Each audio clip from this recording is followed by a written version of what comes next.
ଯଦି ସଂସାରରେ ରହି ଆମେ କେବଳ ସାଂସାରିକ ବସ୍ତୁ ଉପଭୋଗ କରିବା, ଅନ୍ୟ କୌଣସି ଜନହିତକର କାର୍ଯ୍ୟରେ ନିଜକୁ ନିୟୋଜିତ ନ କରିବା, ତେବେ ଆମର ଏହି ଜନ୍ମଟି ନିରର୍ଥକ ହୋଇଗଲା ବୋଲି ଗୀତାରେ କୁହାଯାଇଛି।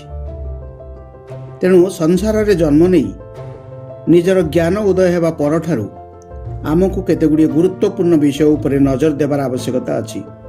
ତ କ'ଣ ସେହି ଗୁରୁତ୍ୱପୂର୍ଣ୍ଣ ବିଷୟଗୁଡ଼ିକ?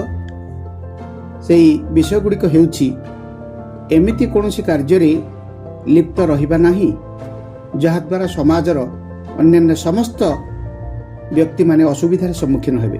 ଅନ୍ତତଃ ପ୍ରତ୍ୟେକ ଦିନ ଅଧଘଣ୍ଟା ଭାଗବତ ଚିନ୍ତାଧାରାରେ ନିଜକୁ ନିୟୋଜିତ କରିବା, କାରଣ ଏହାଦ୍ୱାରା ଆମ ଘରର ପିଲାମାନେ ଏହାକୁ ଗ୍ରହଣ କରିବା ପାଇଁ ଚେଷ୍ଟା କରିବେ। ଘରର ସମସ୍ତ ସଦସ୍ୟମାନଙ୍କ ସହିତ ଏକାଠି ବସି ଭୋଜନ ଏବଂ ଭଜନ କରିବା। ପିଲାମାନଙ୍କୁ ପ୍ରତିଦିନ କିଛି ହିତୋପଦେଶ ପ୍ରଦାନ କରିବା। ଅଯଥାରେ ସମୟ ଅପଚୟ ନ କରି ନିଜ ପରିବାରକୁ ସମୟ ଦେବା। ଏହାଦ୍ୱାରା ପରିବାରର ସମସ୍ତ ସଦସ୍ୟମାନଙ୍କ ମଧ୍ୟରେ ଆତ୍ମୀୟତା ସୃଷ୍ଟି ହେବ ଏବଂ ପରିବାର ସ୍ୱର୍ଗରେ ପରିଣତ ହେବ। ଯଦି କଥାଟି ଭଲ ଲାଗୁଛି ତେବେ ଏହାକୁ ଲାଇକ୍ କରନ୍ତୁ ଏବଂ ସେୟାର କରନ୍ତୁ। ଧନ୍ୟବାଦ। ଜୟ ଜଗନ୍ନାଥ।